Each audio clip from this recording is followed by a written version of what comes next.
우리가 신앙생활을 하다 보면 머리로는 아는데 정작 그 말씀대로 살아가지 못하는 경험을 많이 경험하게 됩니다. 하나님의 말씀을 들을 때는 깊은 감동이 있고 또 마음의 은혜를 받아 뭔가 나에게 기쁨을 주고 깨달음이 있는데, 그런데 내 삶이 변하지 않는, 즉 은혜 받은 대로 말씀대로 살아가지 못하는 우리 자신을 보게 됩니다. 그래서 그런 열매 없는 삶 때문에 10년, 20년 신앙생활을 해도 변하지 않는 자신의 모습 때문에 연민의 감정을 느끼기도 하고, 또는 어떤 경우는 자포자기하는 경우도 있습니다. 자, 왜 이런 현상들이 일어날까요? 분명한 이유가 있을 것입니다. 오늘은 그 이유를 찾아보도록 하겠습니다. 여러분, 제가 지난주에 여러분께 말씀드린 것 기억하십니까? 요한복음 17장 3절, 영생은, 보여주세요. 영생은 곧 유일하신, 자, 읽습니다. 시작. 영생은 곧 유일하신 참 하나님과 그가 보내신 자 예수 그리스도를 아는 것이니라. 아멘. 여러분, 이 구절은 꼭 외우셔야 됩니다. 누가 툭 물어도 딱 나올 수 있게끔 굉장히 중요한 구절입니다. 여러분, 머리에 계속 기억하시면 이렇게 기억한 대로 삽니다. 아멘. 아멘. 그러니까 영생은 다른 게 아닙니다. 참 하나님,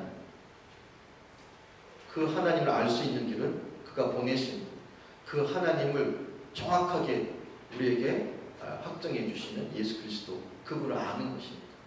그게 영생입니다. 하나님을 아는 것은 알아도 되고 몰라도 되는 그런 차원이 아니라고 제가 말씀드렸죠. 이건 구원에 관한 문제입니다. 그것은 영생과 관련된 문제이기도 하지만 그래서 이기에 우리의 삶에 굉장한 우선순위가 되어야 한다고 제가 지난주에 말씀드렸습니다. 그런데 이 영생은 예수 그리스도를 아는 것인데, 그 알문, 즉 예수 그리스도를 알아가는 것, 그 알문, 영생뿐만 아니라 믿음과도 연결이 됩니다. 그래서 중요합니다. 우리가 주님을 알지 못하고는 우리의 삶의 모든 것을 던질 수 있는 믿음은 절대로 생기지 않습니다. 무슨 말인지 아시겠죠? 내가 주님을 제대로 모르면, 대충 알면 내 인생을 못 건다는 것입니다. 여러분의 인생을 걸기 위해서는, 올인하기 위해서는 그분이 누구인지를 확실히 알아야 내 인생을 걸 수 있는 거예요. 그죠? 근데 우리가 왜 인생을 못 거냐, 우리 주님께 올인 못하느냐, 그분을 잘 모르기 때문에. 자, 이런 중요한 믿음에 대해서 로마서 10장 17절은 이렇게 말합니다. 믿음은 어떻게 생기냐? 자, 읽습니다. 시작. 그러므로 믿음은 들음에서 나며 들음은 그리스도의 말씀으로 말미암으니라. 아멘. 자, 믿음은 어디서 난다고요? 그리스도의 말씀을 들을 때 믿음이 생긴다고 했습니다. 근데 중요한 건, 여러분 생각해 보십시오. 여러분 매주 여러분 하나님의 말씀을 듣습니다. 그죠? 네.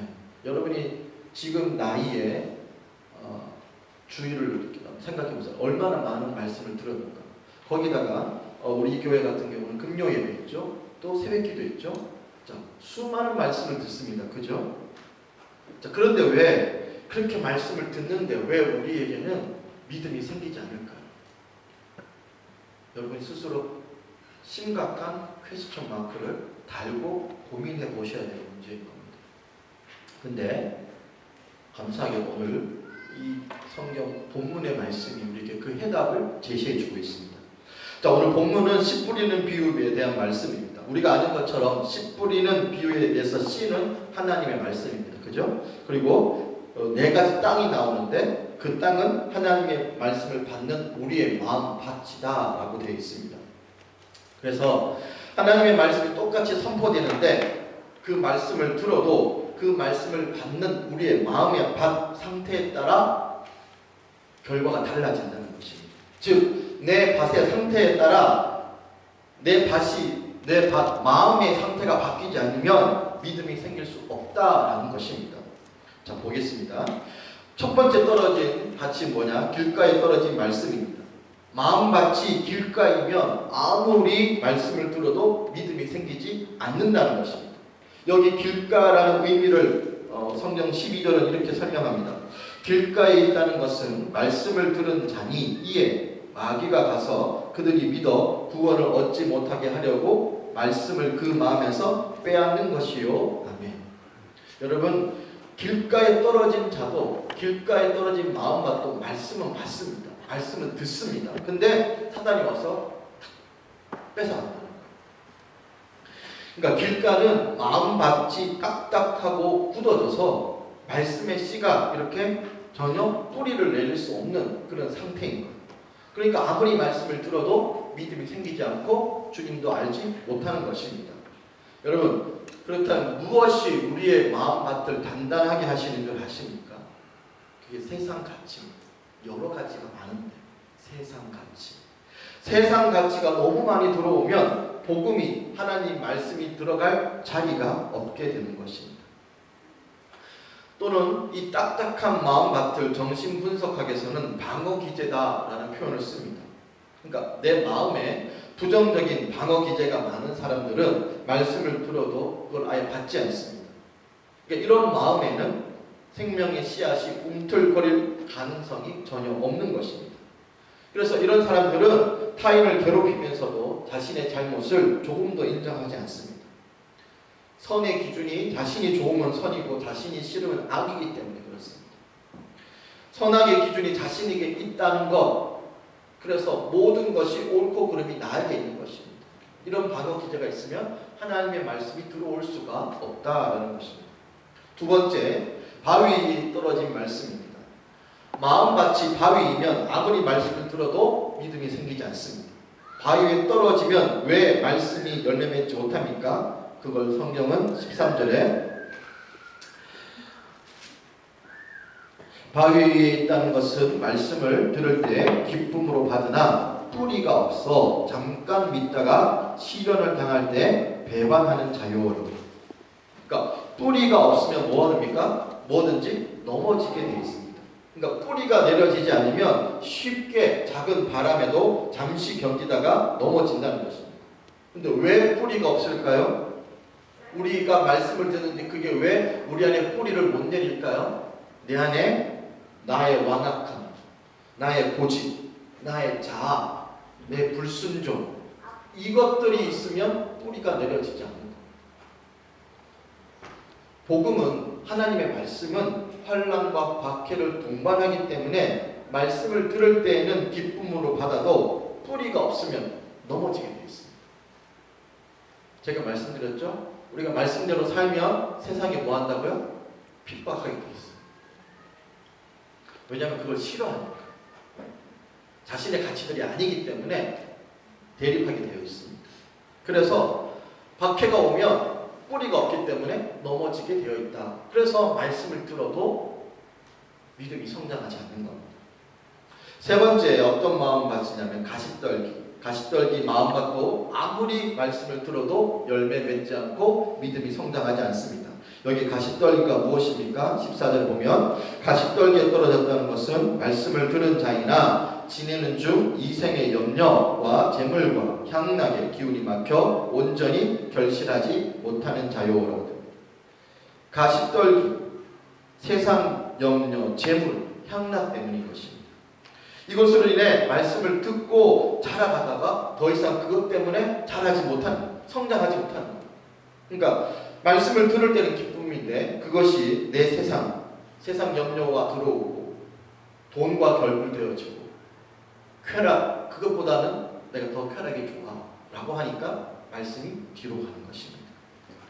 즉 믿음의 삶을 아무리 살아도, 오래 살아도, 오랫동안 교회 다녀도 10년, 20년 되어도 성장하지 않는 것, 그게 다 이런 이유 때문에 그렇습니다. 그래서 늘 그 수준에 머무는 것입니다. 어떤 경우는 성장이 없는 퇴보를 하는 수준에 되는 경우도 있습니다. 오늘 우리가 말씀에서 우리가 중요하게 보아야 할 것은 무엇이냐면 길가, 바위, 가시떨기에 떨어진 마음밭을 가지고는 아무리 말씀을 들어도 믿음이 생기지 않는다는 것입니다.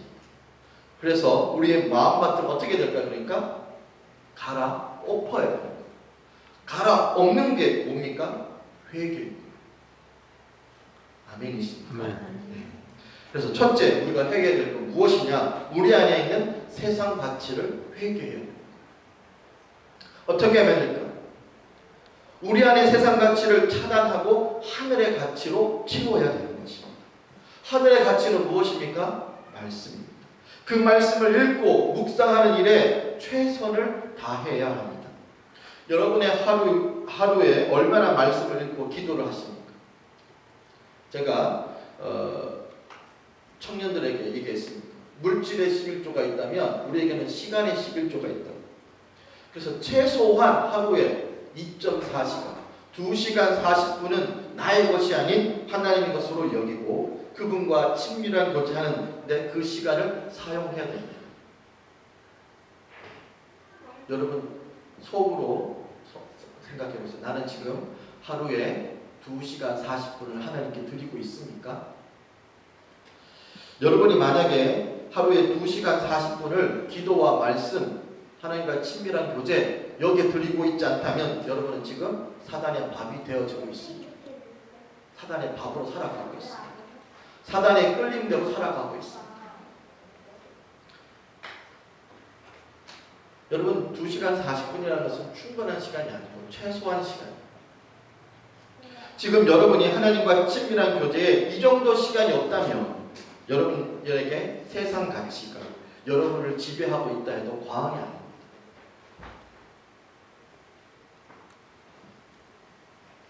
사단의 유혹에 빠져 산다고 해도 거의 맞습니다. 여러분의 가치, 여러분의 판단 기준이 거의 세상 기준입니다.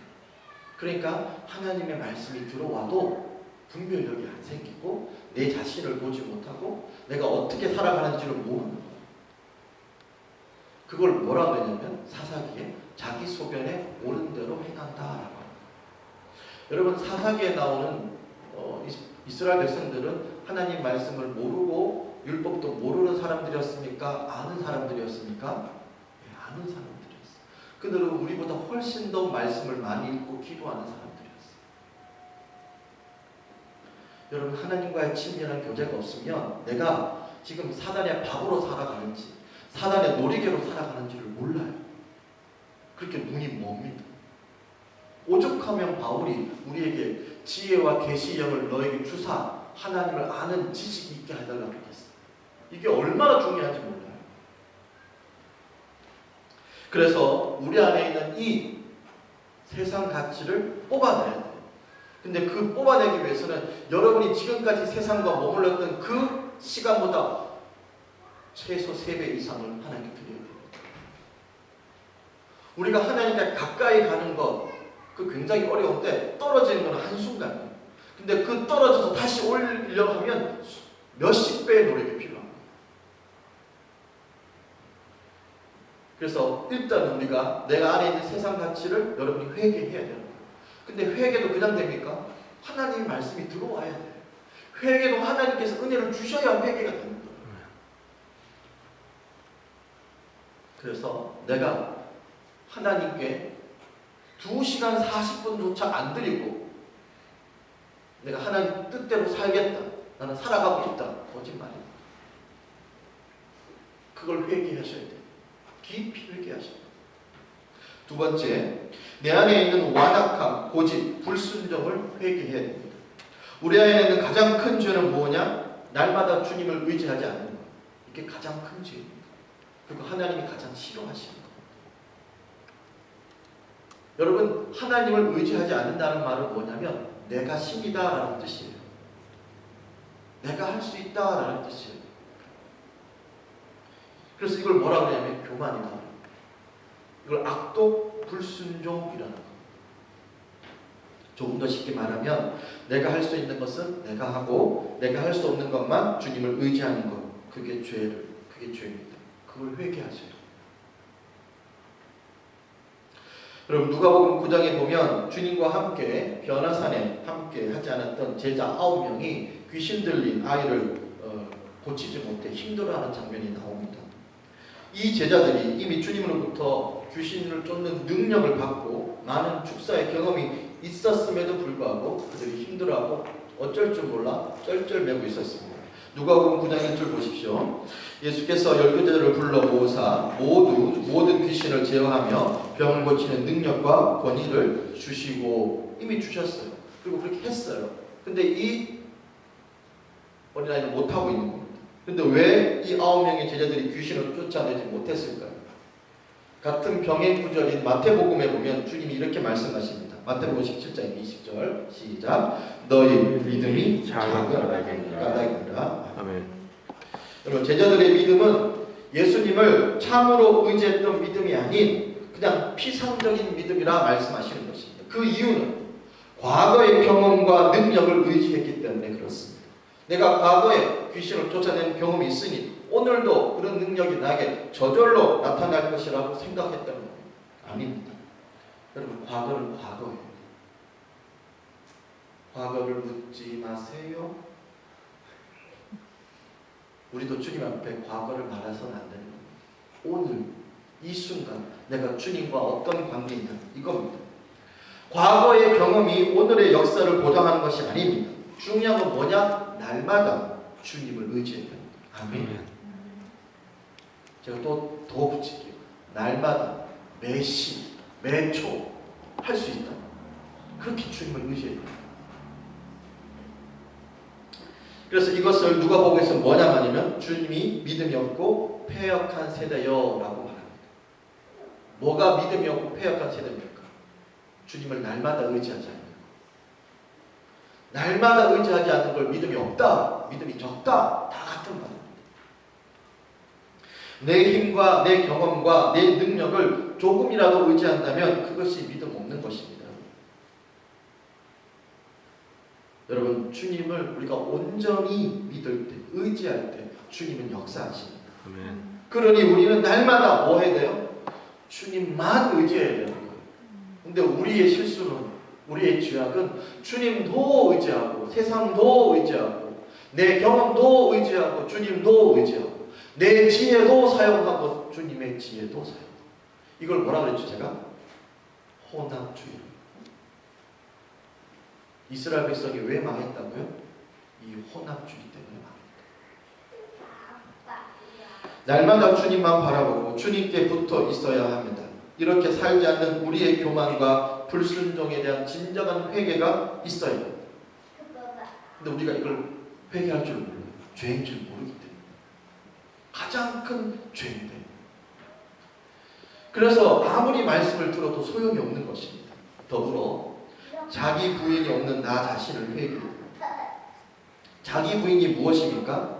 누구나 사람이라면 감정이 있고 생각이 있고 의지가 있고 판단할 수 있고 타고난 본능과 본성이 있습니다. 근데 내 안에 이런 것들을 따르지 않고 주의 말씀을 따르는 것, 주의 거룩한 성령을 따르는 것, 그게 자기 부인입니다. 쉽게 말하면 나는 아무것도 할 수 없습니다 라는 고백이 되는 겁니다. 자, 여러분께 물어볼게요. 여러분은 아무것도 할 수 없습니까? 그래도 뭔가를 할 수 있습니까?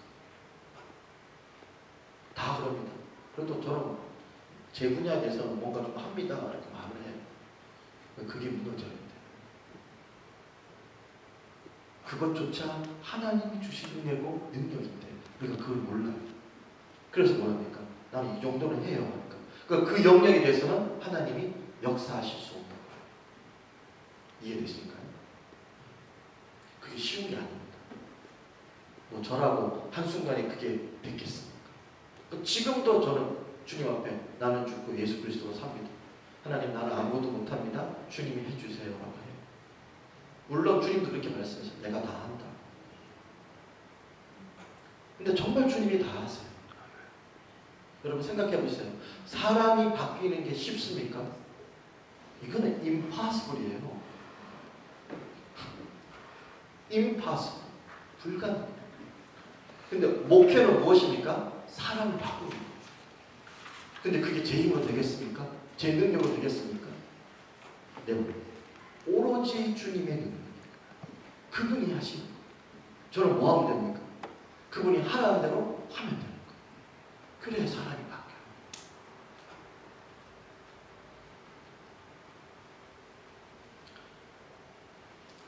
그래서 제가 여러분에게 뭔가 말을 하잖아요.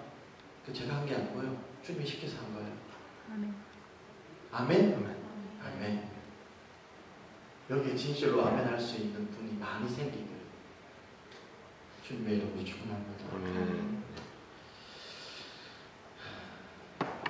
그래서 자기를 신뢰하면 말씀이 부인되고 말씀을 신뢰하면 자기가 부인되어지는 것입니다. 이게 굉장히 키포인트입니다.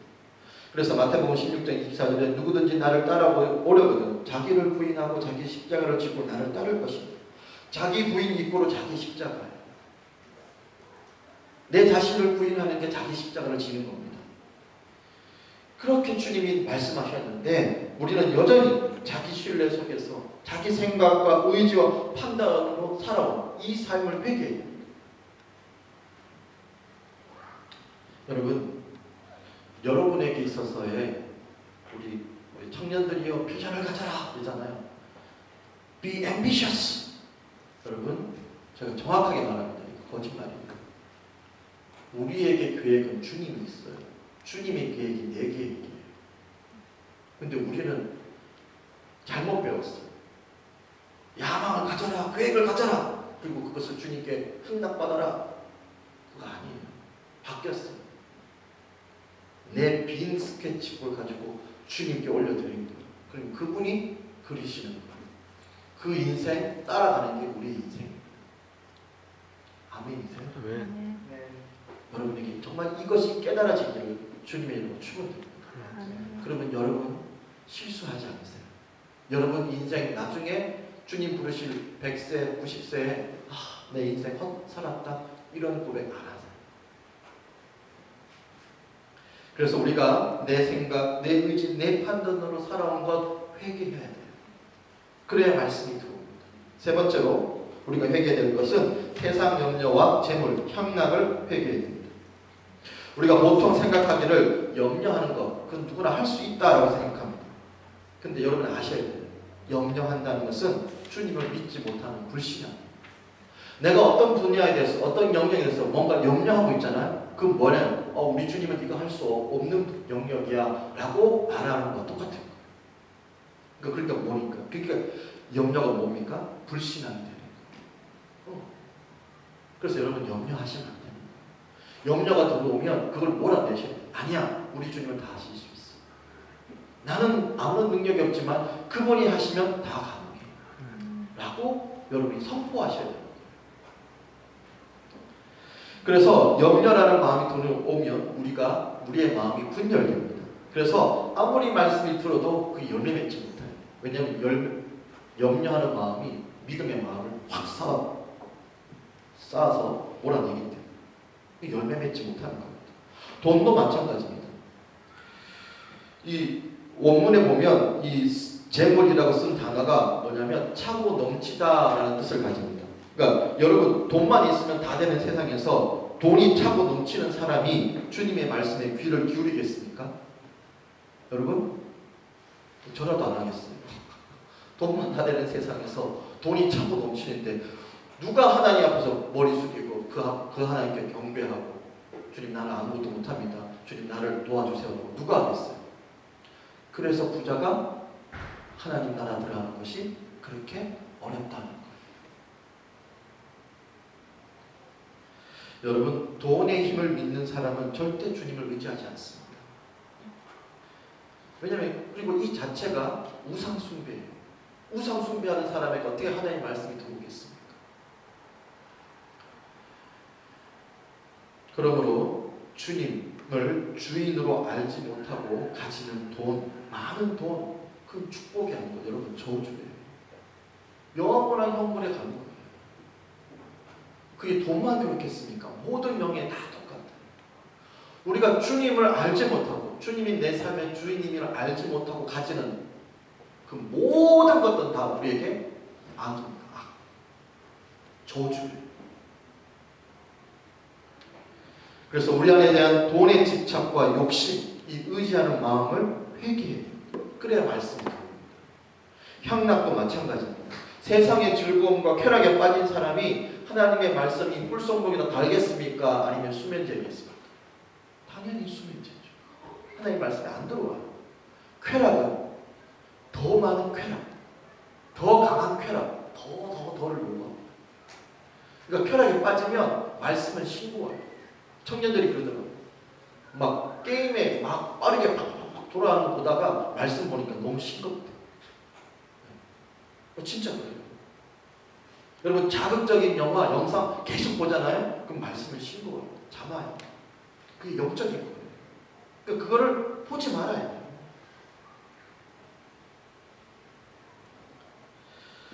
우리 안에 육신의 쾌락을 쫓는 이 모든 삶들을 회개하고 그래야 그 삶으로 다시금 주님께로 돌이켜야 됩니다. 그래야 말씀이 들어옵니다.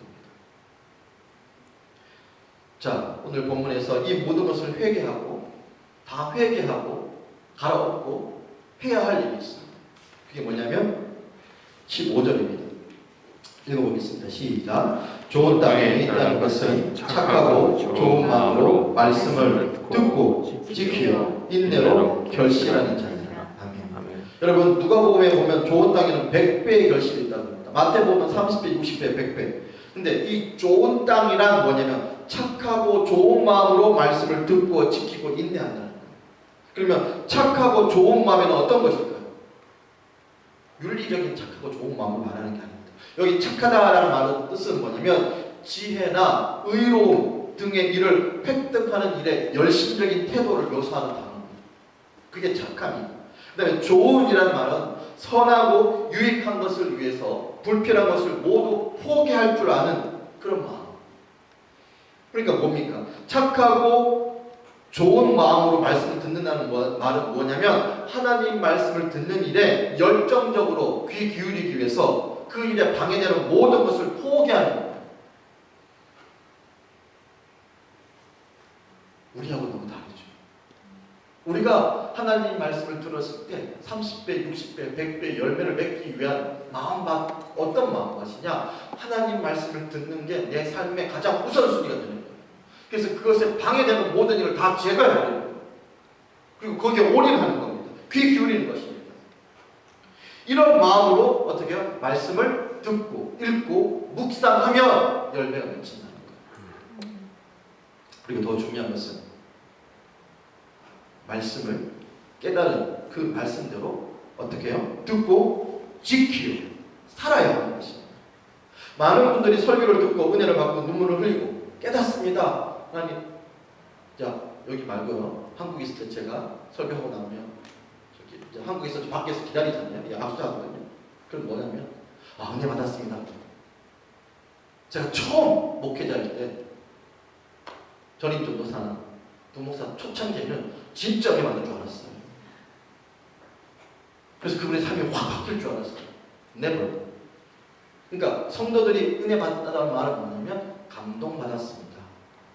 내가 듣고 싶은 말을 들었습니다. 모르는 걸 깨달았습니다. 여기까지 딱 멈추더라고요. 그리고 낫습 없어요. 그러니까 뭐냐면 지적인 동의, 지적인 감동을 받은 거예요. 지적인 만족에 그친 거예요. 그러니까 뭔가 새로운 걸 알게 되면 자신이 무엇인가 새로운 사람으로 거듭난 것처럼 여기십니다. 여러분 말씀을 받고 눈물을 흘린다고 은혜 받았다 해서 자신이 변한 게 아닙니다. 내 삶의 변을 어떻게 알 수 있나? 은혜를 받고 말씀을 받고 감동이 되어서 내 삶이 바뀌어야 됩니다. 깨달은 말씀대로 살아야 됩니다. 내가 이전에 살아왔던 방식과 다른 방식으로 턴백해서 다른 하나님 방식으로 살아야 되는 거예요. 그렇게 할 때 그 말씀이 나에게 힘이 되고 능력이 되는 것입니다. 여러분 그래서 복음서에서 말하는 복이 이렇습니다. 누가복음 11장 28절 읽습니다. 시작. 예수께서 이르시되 오히려 하나님의 말씀을 듣고 지키는 자가 복이 있느니라. 아시겠죠? 뭐가 복인지. 말씀을 듣는 게 복이 아니에요. 듣고 뭐 하는 거? 지키는 거. 그런데 그것이 우리가 복인데 우리는 이것이 복인지를 알아요. 그죠? 말씀을 들어서 지키는 게 우리에게 복이요, 능력이요, 힘인지를 알아요. 그런데 뭐하냐? 우리 안에 그걸 살아낼 능력이 있습니까? 없습니까? 없다는 거예요. 어쩌죠? 에스겔서 36장 27절 시작. 또 내 영을 너희 속에 두어 너희로 율례를 행하게 하리니 너희가 내 규례를 지켜 행할지라. 아멘. 내 영을 너희 속에 두어 너희로 내 율례를 행하게 하리라. 여기 내 영이라는 성령을 말하는 것입니다. 즉 우리에게 능력이 없어요. 근데 성령의 능력으로 가능하다.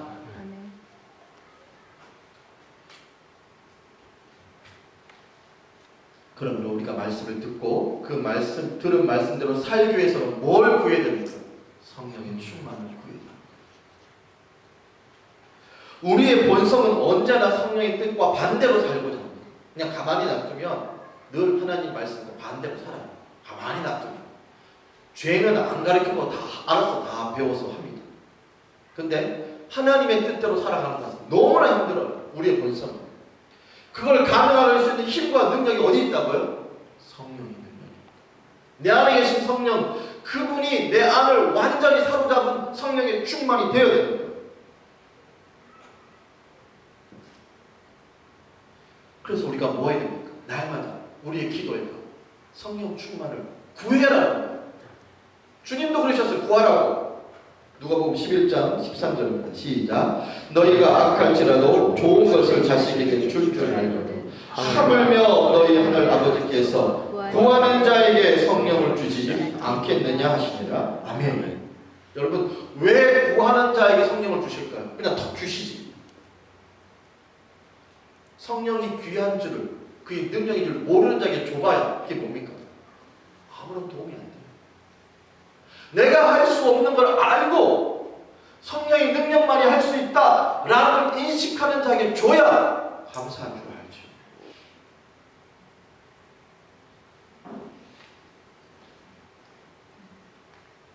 여러분, 제가 미담 한번 드리려면 제가 하나님 콜링 받았잖아요. 콜링 받은 후에 제가 얼마나 성령의 능력을 구한지 알아요? 왜 구했을까요? 내가 할 수 없다는 걸 알았기 때문에. 제가 제 자신을 봐도 목회의 길 갈 힘과 능력이 없어요. 그래서 저는 무지 구했어요. 성령의 능력.